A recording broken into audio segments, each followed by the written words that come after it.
guys, ako si Elitinoro Kidpat Chairman kung Kiblawan Vegetable Farmers Association. Karon guys, magpakita ko nyo gusaon pag sidling sa talong, pero ang talong sa ito isidling. Ipon ang talong guys, banatiking. Muna yung lata guys, kung mabrihan ang ganyang lata, kung lang pong itudloon nyo, kung mabrihan yung lata, ayaw nyo steady sa lata, kung di nyo mahurot sidling. Ibalhin nyo plastic bottle nga dili sa kahungaw, kaya inyo kung ibutang din, nakahungaw na siya. May tendency na mutaya ning lata, basig madaot pa atong liso nga sobra. Kini guys, dugay ning lisuha pero kini pun nga lata may expire sa 2023 pa. Abril. Mga wala pong gibalance plastic bottle karon dili madaot. Kini pakita na ko nyo ang duha ka klase among style posiling ni guys. Pure vermi 100% vermicast o 100% garden soil. Ako pakita kung asa ang nindot nyong gamiton, ka vermicast ba o garden soil. Kini guys, ihamaw po niyang kibali kuan.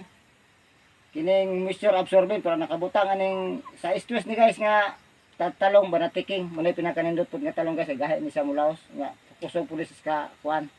Sa mga mangritilay dili sa moangal ani. Kay dugay siya mulaos nga gahe pud siya kuan guys, gahe siya malata. Ang iyang katong kibaling pang moisture absorbent pero nakabutang rin siyang pakuan active pack sa katong condor mo to yung moisture absorbent kabutang active pack ang nakapangan inyo na pong ang kibali ang iyang absorbent dare inyo po iluno sa plastic bag pa bottle pa dili kun siya ma-absorb po niyang molds kaya di makita ka siguro magsingot sa ilawom pero kung wala taning kuan moisture absorbent mo to mubutang tagapas hindi man ta pwede mubutang ano yung bugas nga mais guys kay gagmay mo kayo magliso na tagtignet na ay magnet sa liso kay magkuha na to. Guys, gamay ra kung tanan na mga 500 ka punuan ra. Isa ra jud ka kuan guys, isa ra ka takob sa Pepsi kung humulan kay kini isa ka takob sa Pepsi guys kung matarong ni sila pagkita ko kung saan pag seedling ni siya.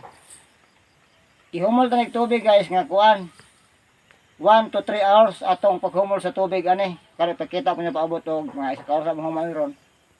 Nga mong iputos og noog then inyo po ning ibalot og noog paabto ni siya og tulong adto sa pinakadugay 5 ka adlaw guys mugawas ng gamot ani usa ta ni ikuan guys isidling ako pong ipakita nyo kung unsa ang technique kung pure garden soil atong gamiton muna kung magtudlo ko sa pagkuan kung garden soil atong gamiton mugamit kita kuan guys mugamit ta og kining ipakita lang ko nyo mugamit ta og kung wala tayo ni trabor nga abono pwede kuan calcium nitrate katong pangpabulak sa mangga sa isa ka galon kay gamay ram niya itong seedling sa isa ka galon mo timpla tag isa ka kutsara kay sa isa ka knapsack upat man ka kutsara atong ibutang ana mulan sa ani kon guys isa ka oras usa na to i-roll og noog then tulong ato sa upat ka 5 ka adlaw pinakadugay motor mo gitib na ni siya usa na to ibutang sa kuan guys sidlingan ako magpakita yung sa pag-technique ani sidling nga dili taingon nga kanangon nga uban nga daghang damage. Kining isa ka takob sinani guys. Sure ko maabot ni 600 plus niya 500 ba kung gita akong estimate nga matamnan. May excess na ni siya. Mao na ako magpakita. Ipakita po niyo sa pag kuani pag sidling na siyang sidlinganan. Og karaay niya pag puto sa masnugan ni. Mao na.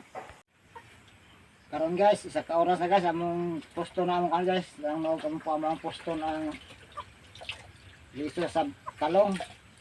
Kita na ko tayo yung guys nga pwede na ito isod o kuan isod na to og silupin kanang di kasi kahungaw pod pero may buslot. Nya ako nang gisod og silupin guys kay naa pa man pod good may gilaing gigamitan sa tong noog. Wala pa na mo mabakan na ako basiyo. Mga usang kinarang gamay nga short sa biya sa kong anak guys. Walang po ning posto guys. Lapin tara sa talong guys. Ato ihapon isang ikuan nga single file siya. Gamay ra kay ni guys pero og masidling ni di pa na uban nga kanang magsidling.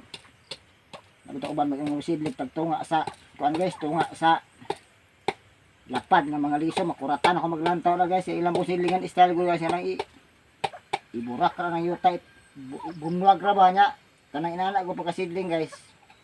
Sa ako lang experience naa sa mga mudagang mga 40% ang damage na guys. Lahi ani nga atong style nga seedling pagitibon, sureball kina sa naglihok na siya. Kung naman gani ka kuan ni guys, talag sargog kayo. Tapos akong experience di ginayon nga mo. Tag saragi sipiat ani guys. Nga tong Namugi ato po gani ikaw nga ma-single file siya para nga makapenetrate ang basa sa noog sa liso sa talong. Kaya guys, so tanrog noog, ako ng silupin, pero silupin para na yung pagamit pa, bago gani nga silupin. Para dili gid siya ingon nga may para way buslot. Ano siya guys? Itong ko atong ipilo dayon isod na to og silupin. May pagsud og silupin guys. Mo ni bago gani silupin pag magamit. 3 to 5 days sa tulok ato lang taon. Dili siya mo turok kanan pero kung dito nagtulok adlaw ato gini siyang isidling na. Ano siya guys? So gini siyang dili ni siya nga dili siya makuan, dili siya makahungaw atong anaong i-roll na to kung silupin. Ato ni butang sandong. 3 to 5 days ato lang nito tanaw ko taon tayo katulog adlaw guys. Kaya kadugan ng 5 adlaw mao na.